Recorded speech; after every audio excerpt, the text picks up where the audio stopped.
Hello everybody, it's Jamie and Marcus here. And welcome to Chef on a Mission Radio. Eat, learn, and live. And we are super excited to be here today again. Got some very powerful information, right, Jamie? We always do. Absolutely. And we love to share with everybody. We absolutely love to share. Part of my why, part of my mission is to educate people on their lifestyle and on their entrepreneurial endeavors. So this is just part of our overall mission here at the restaurant. We've really incorporated a lot more of this why mission into our marketing this year at Aroma Time, at our restaurant in the last 6 months. This program is brought to you by Aroma Time, which is our restaurant since 2004, so 16 years ago. And we are happy to be here to spread the word about healthy eating, lifestyle, choices, how to indulge more sustainably. That's really what it's about, because we all want to be able to live.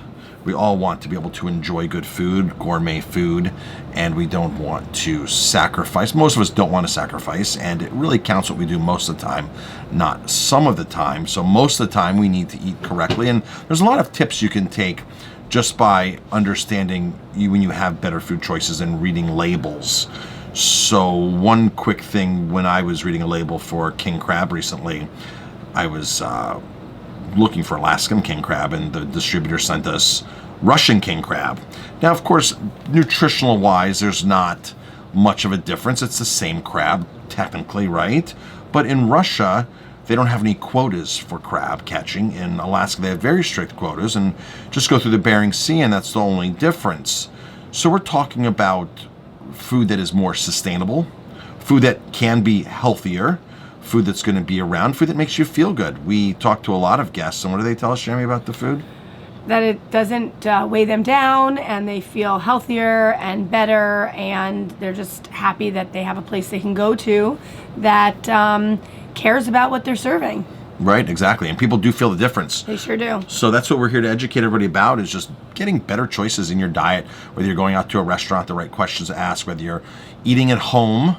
And so that's our mission. So what about our first topic, Jamie? Absolutely. We're going to talk a little bit today about recycling. And we've read tons of things about that over the many years, and we're super conscious about it in our own life, and we're super conscious about it in our restaurant.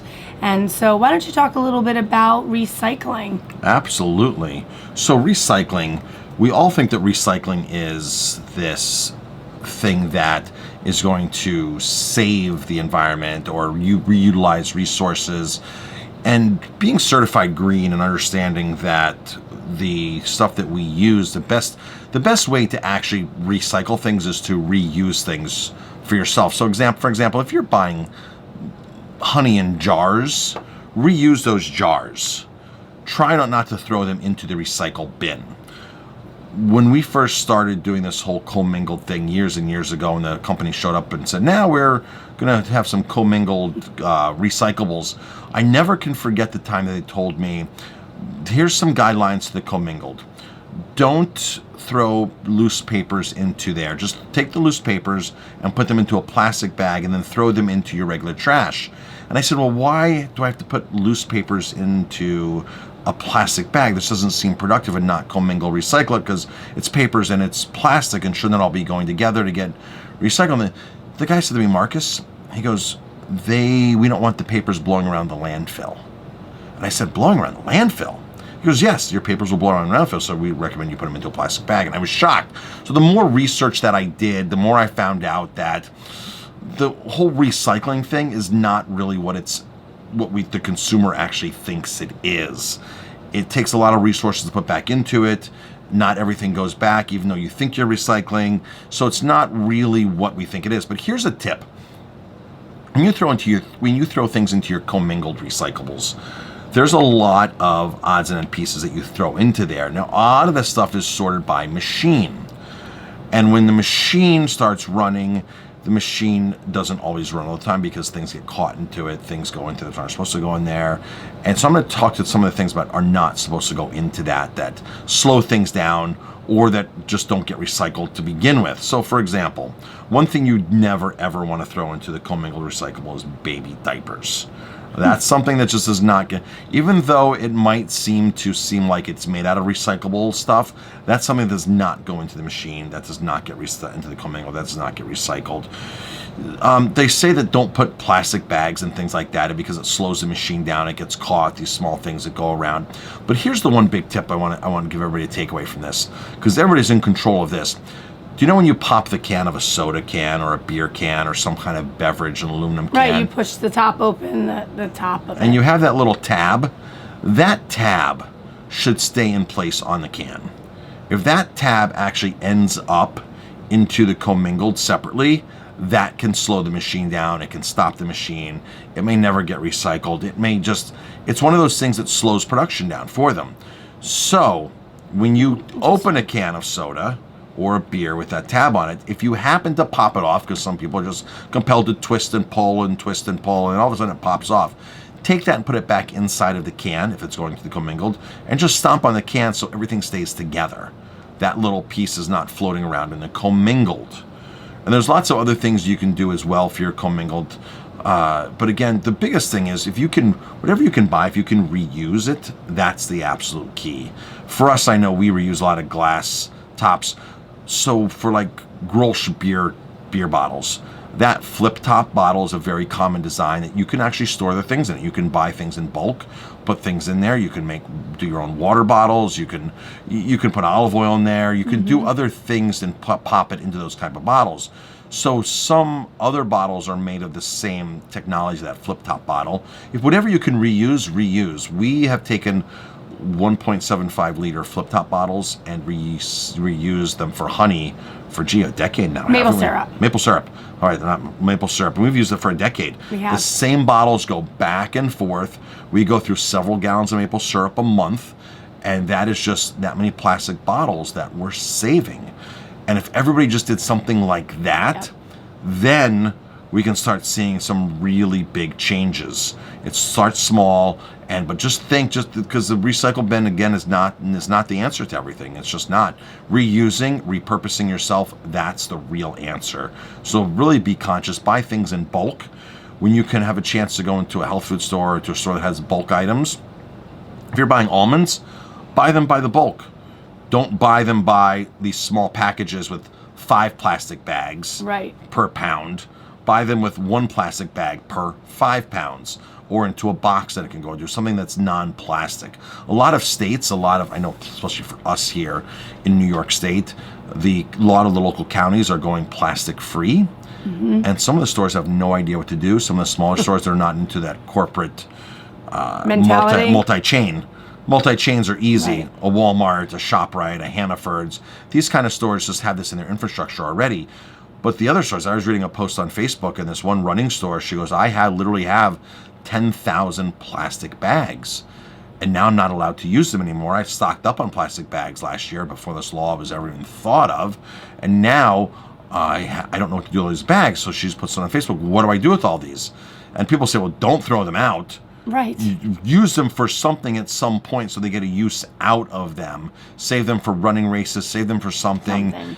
But you have to now switch to paper bags. That's the reality of it. And paper bags are more expensive, and stores are charging more for paper bags, but it's the right thing to do. Really is the right thing to do is have your own bag that you keep reusing every single time. Or don't take a bag at all. Don't take a bag at all. Right? If you're only buying a few products that you can carry with you, carry them out of the store without a bag at all. That's a great idea. When I go to the store, I will load up the shopping cart with all of what I need. They will load it back into the shopping cart without a bag. Yep. I will push it to my car, pop open the trunk, and lay everything out in the hatch of the car. And that's how I drive home. And then I just, if I need to take a box at home, I'll take a box and bring it in. A lot of people will take their own recycling bags, which is perfectly fine. They're permanent tote bags, perfectly fine. But for years, we were doing this long before there was a law in place. I remember going to Ace Hardware in the 16 years that I've been shopping at Ace Hardware since we've been open. I don't think I've used one paper bag from Ace Hardware. Yeah, I don't think so. Paper bags, it still takes resources to make paper. Paper's better than plastic because this doesn't stick around our environment, but there's still an impact to the environment. So make wise choices, educate yourself, and let's Absolutely. create a better environment. Absolutely. So Jamie, I have a question for you. Sure. You were talking to me the other day about people don't meet by accident, the 7 type of cosmic connections, and you had read some great article. And do you want to talk about that? Absolutely. So I think everybody comes into our lives for a specific reason. They enter into your life at a certain time. You might need them. They might need you. And, the universe sends them for a reason. There's so many different people out there in the world. Just a lot of different people, and you're to get something from each person, and you're to give something to each person. I think that that's kind of the way that the universe works, and things don't always just happen by chance. They happen because they're supposed to happen. You're supposed to meet these people. You're supposed to just enjoy their company or get something from them. I totally agree with that. We're brought into people's lives, and the way we meet people is by chance a lot of times. Sometimes by just meeting somebody that you have a connection or that you're going to get along. And I don't think a lot of people just take it for granted. And I think you just need to understand who's in your network. Absolutely. Of people and what their strengths are. And look for a lot of these people for learning lessons. I had an interesting conversation with somebody today, and, she was very upset about some situations in her life, and she made a comment about how her choices, if she could look back, she wouldn't have made those choices in her life, and so on and so on. And I looked at her and I said, you wouldn't be who you are today without all of those things that have happened to you. You wouldn't be that person at all. And so you have to take those things and you have to figure out what will work for you now and how to find people that support you in all of the things that you're doing.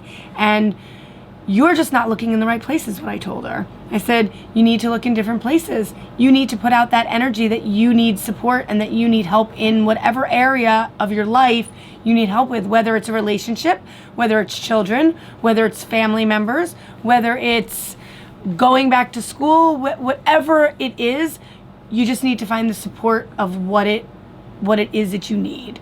And it's there, and it will find you, I think. But you have to be willing and open to accept it. Yeah, there has to be a level of self-awareness. Absolutely. In your life that understands who's around you. We feel that we're successful employers because we know that we have to be a coach to people. We know that we have to be a coach to our team members. That some of them don't come to us with, the best skills, but they come to us with maybe the right ethics. Maybe they come to us with the right attitude, the right aptitude, and we just understand that they may have never been shown something before. Right. And you have to understand that you're that person there to show them. We've had people that have come through our organization, and they get into a car accident at 2 a.m. and they're calling you, Jamie, instead of their mom, because you filled more of a gap than their mom has for them. Absolutely. And that's been the situation almost over and over again, not with everybody, but with a lot of people. There's always a person on staff that I feel like yesterday, somebody came up to me and said, Marcus, good kid, really good kid, just doesn't have his priorities together. And it's the priorities that are missing. And he asked me and he said, can you write, or can I use you as a reference? And I said, I'd love to use me as a reference, right.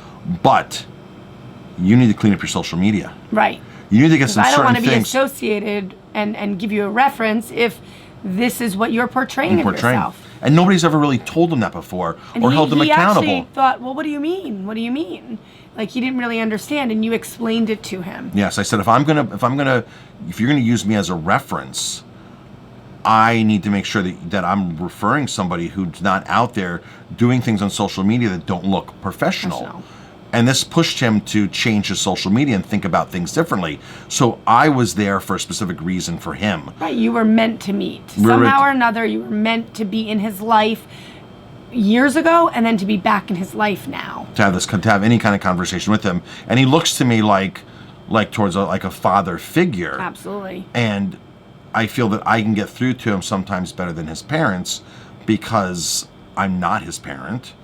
and I can tell him how it is, and he'll still respect me, and I'm not nagging him, but I'll tell him how it is. I've been able to tell him over and over the years, this is how it is, and this after this. So you need to interact together on your social media, and you better up your image before you expect for me to give you a reference or for anybody to call me as a reference. Right. So, because I have an image I have to uphold, and I just can't just give referrals to people when they're out there, doing things that don't look that professional. So, I always feel that we're never thrown anything that we can't particularly handle. Even at the worst moments, the people surrounding us are meant to be there, and we're also needing to embrace the good moments, and the people that are around us at that moment. So, there are 7 kinds of people in the universe that are sent your way, and they're all sent for different reasons. And so let's talk about those seven people. There's 7 different types of people. And so the first ones are the heartbreakers. These are the people that come into your lives.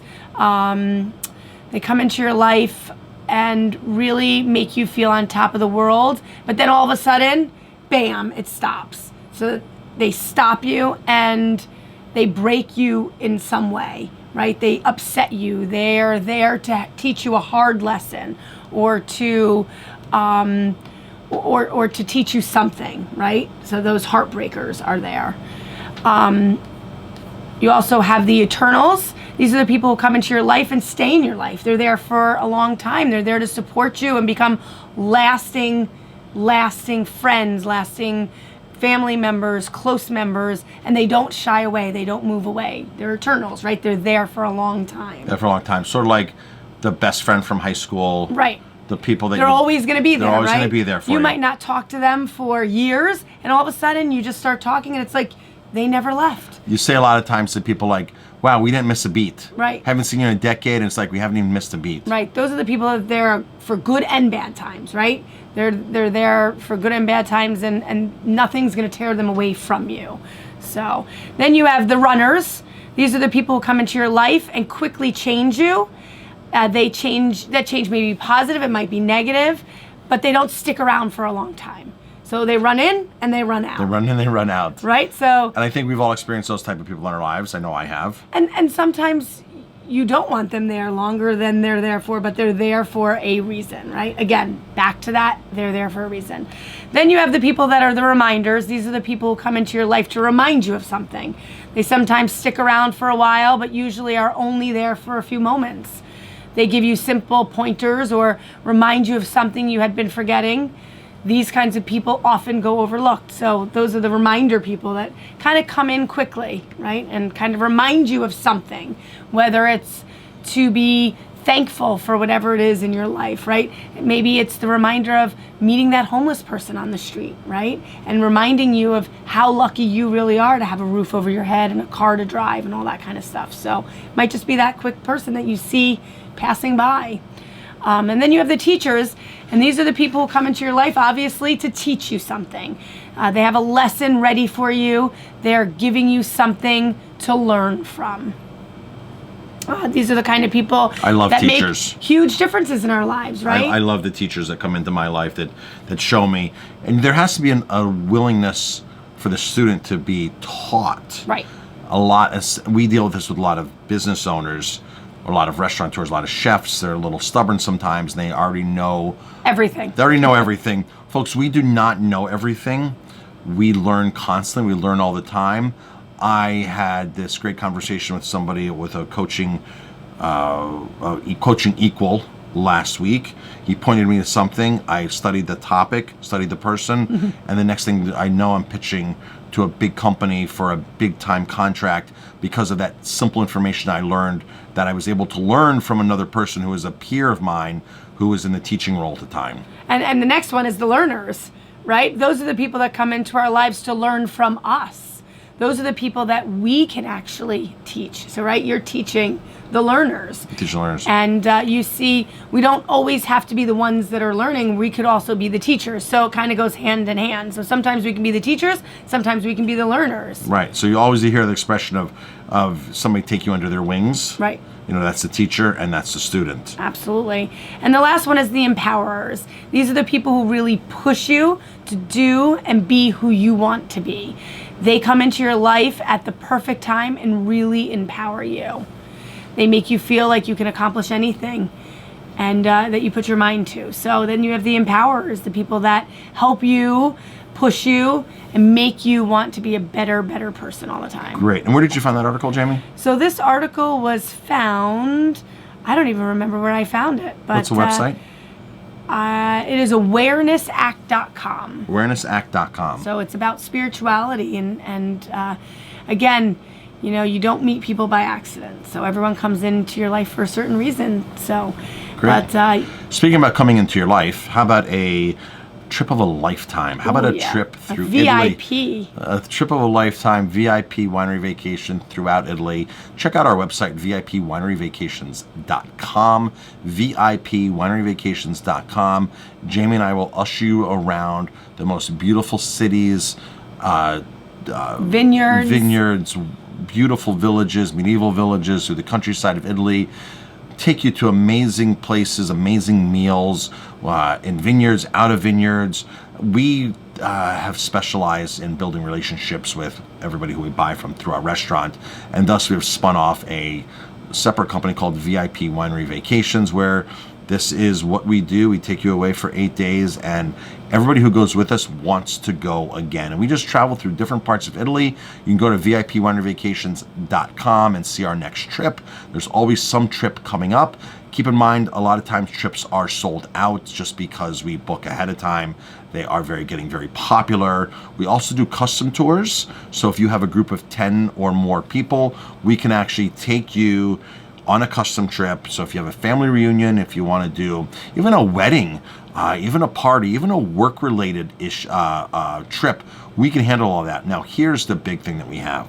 We have what's called our charity wine trips. Our charity wine trips are basically where we team up with a nonprofit organization and we donate up to $10,000 back to that organization.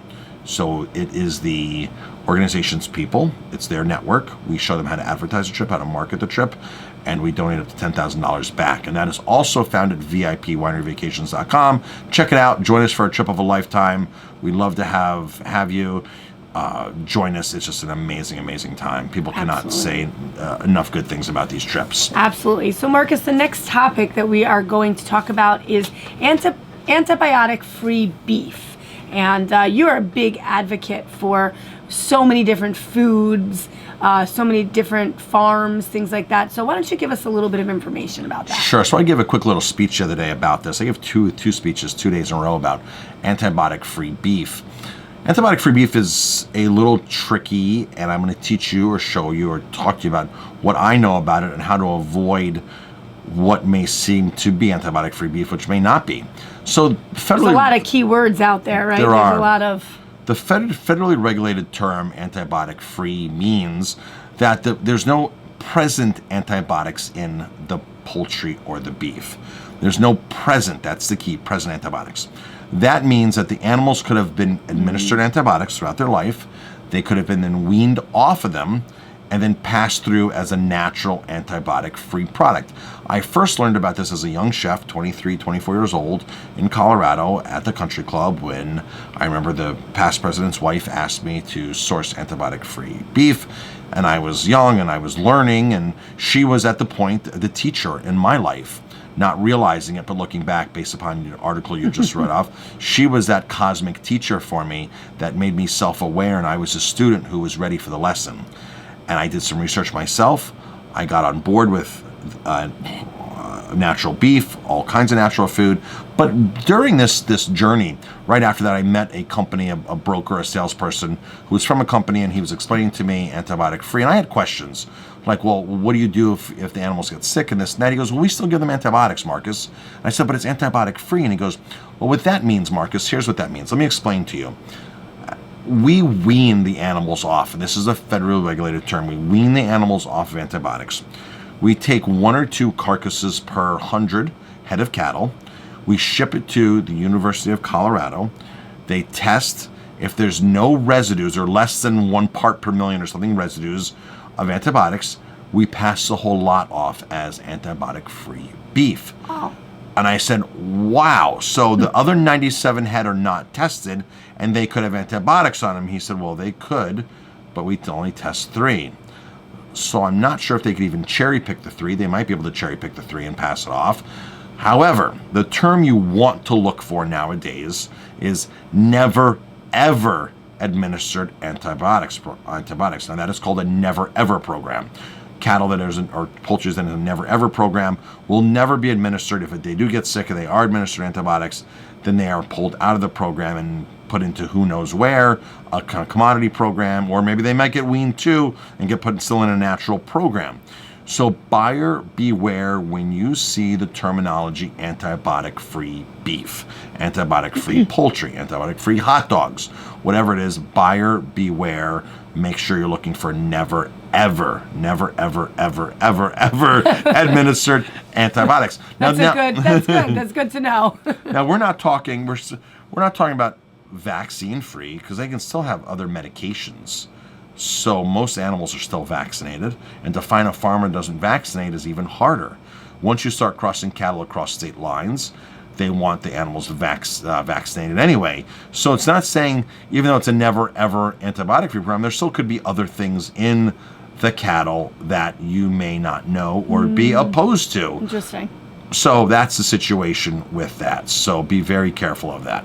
So, Excellent. So some of the things that we do, right? So some of the other things that we do. We love to teach people. We sure do. We are teachers, and we like to. We coach. also love to learn, but we like to teach as well, and we like to take our knowledge and our things that we've learned over the last however many years. I mean, 16 years of business, but also over the many years of learning, right, and being in the restaurant business. We do coaching. We coach other businesses. We absolutely do. We have a coaching business. They can go to 50mistakes.com, 50mistakes.com. It's also called Restaurant Growth Secrets University. It is there's lots of courses online, 50, 60 hours of tutorial videos on how to run a restaurant, how to run a business. A lot of the stuff is very universal. They can even get a free copy of the book, the mastercoach.biz, I believe. I will have to find out the exact link for that. But if they go to aromatimebistro.com or any of our websites, 50mistakes.com, there's a link there to get a free book, 50mistakes.com. There's a link there, hit that to get my free book, and that is 50 mistakes that business owners make. I love writing, I love contributing, I love creating content, I love creating videos so people can learn. Like I said, that is one of my missions in life. One of my whys is to educate people.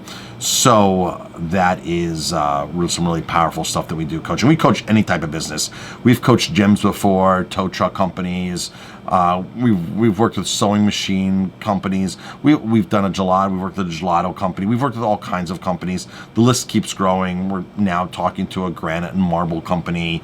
Anybody that's willing to listen to us can learn. There's a lot of valuable information that's very universal from one business to another. So speaking of content, Marcus, I know this is going to be probably one of the last things that we get to talk about today, but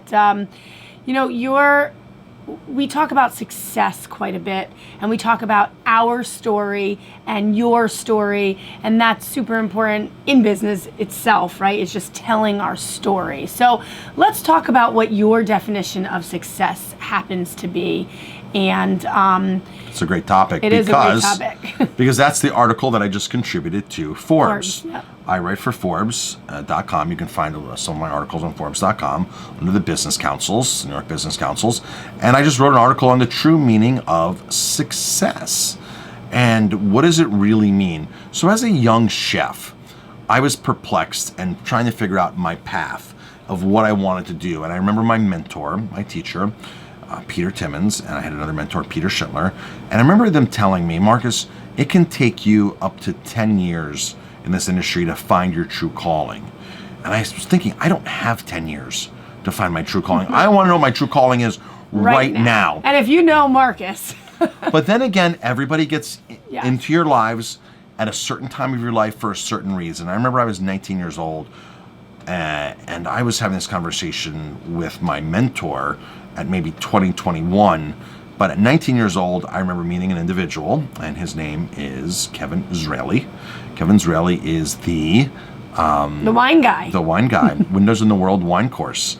He was the cellar master at Windows in the World Super restaurant. knowledgeable wine guy. Very knowledgeable. I remember meeting him in the back of a kitchen, in the kitchen at a restaurant that I was working at, and he had actually worked at that restaurant years and years and years prior, 30 years prior. He had gotten his start in that restaurant. That was where he started his career, and he was there visiting the owner. And he comes back into the kitchen, and he makes a joke. We're like, who is this guy? And he's like, I'm here to buy the place. And I was like, no, you're that wine guy. You're Kevin Zraly. And he was like, yeah, how'd you know? I'm like, because I have your books. And I was like, I recognized you. And, I knew your connection to here because in your book, you talk about the Dupuy Canal House and how it started there and this and that. So I know exactly who you are. And so we started talking. He looked at me and goes, Marcus. He looked at 19-year-old Marcus and goes, Marcus, learn wine and make $10,000 more in your career, in your annual salary. And I said, that's it? Learn wine? And so that teacher was at that moment in that time in my life.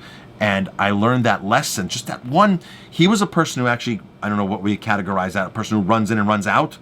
He literally ran in and out of my life for literally 15 minutes and impacted me so much. Now I'm friends with Kevin, and we know each other now to this day, and we see each other at events, and we talk, and we drink wine, and we have a good time when we're together.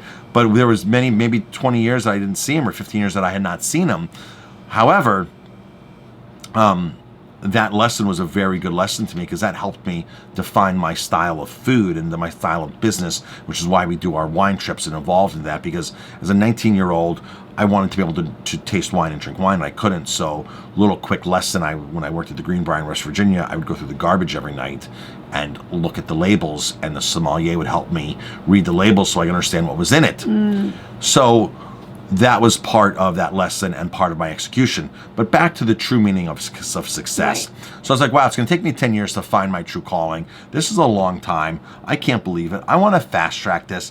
Folks, there is no fast tracking this. You know what it is when it happens. And people that are in their 20s, like our daughter, she knows what she wants to do, but she's in no rush to do it. She's 20 years old. I wanted to be a teacher. Right? I wanted to teach young children. That's what I thought I wanted to do. And instead, I'm now teaching adults. I'm now educating. I'm now out there in a different capacity, but I'm still teaching. Right? So I didn't lose what I trained for, but, right? So I'm still a teacher. So I'm not worried about my daughter's slow pace right now. She's 20 years old. She's only 20. She has another 10 years to figure out what she wants to do, really, right? So as long as she doesn't make bad choices along the way, and which I'm not really worried about, there's no reason to rush this. You will find, in this day and age, with the amount of technology we have, the digital age, you can make money doing anything. I know what I'd like her to do, but I can't force her to do what I'd like her to do. I'd like her to work more on our digital marketing agency. I'd like her to help us on that side. I'd like to help us grow that business. I'd like to help her travel to Italy with us and grow that side of the business. And all those opportunities are there, but I have to let her make those decisions. So what is the true meaning of success? So the true meaning of success is really doing what you love. What makes you happy. Without compromising your ethics, your morals, being able to make a living, and being able to impact people. I tell a quick story in my article about a friend of mine, Frank. Frank ran across the country. Yes, ran across the country. California to New York. He did it twice, 1979, 1980. And when he did it in 1980, he broke the record from running coast to coast, 46 days. Frank literally took 5 million steps across the country. Frank's true calling was running, working with people running. Now, Frank owns a shoe store. Frank's passion and knowledge is feet. He knows feet better than any person I know out there based upon his own success, based upon his own failures and his own success. And when you go get fitted from Frank for shoes, you are truly in the hands of an expert that is there for the passion of it.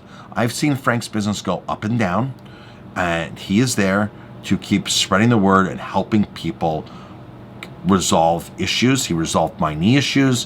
What your feet controlling your body is amazing, and as soon as you understand that, and when you go to him, you will understand it. So really, the true name of success is being able to take an accumulation of what you've learned in your life and being able to share it, impact others in a sustainable, moral, ethical, and financially prosperous way. And for us, it's always been about serving small brands. We looked at each other our second or third year open and go, just don't we serve this big brand of beer? Why don't we do it? And you were like, no, we don't, which was good because it kept me on track. Because even when your financials are in rough shape, that success, that mission, that why coming through and pushing you forward to the next level is the true sign of success, not caving in and doing something that really goes against your morals and your ethics. So just honoring who you are and being able to make a livelihood out of it and raise a family or whatever you choose to do, whether you choose to get married or not get married, just have a positive impact on the people you're around. That's the true name of success. Good. I like that. That's important to remember, right? And we keep each other accountable quite a bit on what the true meaning of success is and what our success is and where we want to be, right? And to follow that. So Absolutely. That's important. And I think our guests too, right? Our guests, they help us as well. Our guests help us because they, there was one time a couple years ago where a lady gave us a bad review around Thanksgiving. And I don't understand why you don't have more local vegetables. I'm like, it's December. It's the end of November. Like, what do you expect? But that pushed me. To get more local. Me. So I said, you know what? I'm going to prove her wrong. I'm going to prove her wrong. And my goal after that was to have something local on every single dish of our menu. Whether it was local basil in the middle of the winter, whether it was a canned local tomato from New Jersey, my goal was to have something local on our menu on every single dish year round. And that pushed me to do that. Right. And it was a learning lesson for me. Yep. She was my teacher. She was. By writing a bad review that pushed me to hold me accountable for that. So that's why she was here. That's why she was here. That's why she was there. Hold me to an account and hold me to a higher level. Absolutely. That's again back to those 7 types of people, right? Everybody comes into your life for a different reason. And I reason. never met her. Right. I just read a review. All right. I think that goes to, back to those people again that come into your life, right? They come in and out and it's amazing. It's amazing. Life is amazing, and the way that we learn and we teach each other and the way that you learn. If you come to Italy with us, we promise you will be saying, I learn so much. I learn so much. Every vineyard we go to, every city we go to, every market we go to, I learn so much. Yeah. I learn so much. What a great show so far. Well, what a great show today. Yes. I think we're out of time. Absolutely, I think so. And we appreciate you listening to us. Appreciate the support. Absolutely. Very thankful for the support. Absolutely. So. All right, folks, thanks for tuning in. We appreciate it. We have a lot of gratitude towards you and a lot of gratitude towards the simple things in our life. Every day I give gratitude to an accountability partner for literally hot water when it's cold out, because if you didn't have hot water, some of the simple things in life, you would be quite upset. But since we have hot water every day and electric all day and heat all day, we don't, or in a car, we just take it all for granted. And I think being self-aware of what a lot of other people don't have across the world, it's important. Is just a key to bring everything back into full circle and reality. Absolutely. So thanks again. Absolutely, everybody. Thank you very much. We appreciate it. All the support at the restaurant over the years, our radio show, and everything else. All right, folks. Thanks for tuning in. We appreciate it. It's Jamie and Marcus here. All right. Talk to you later.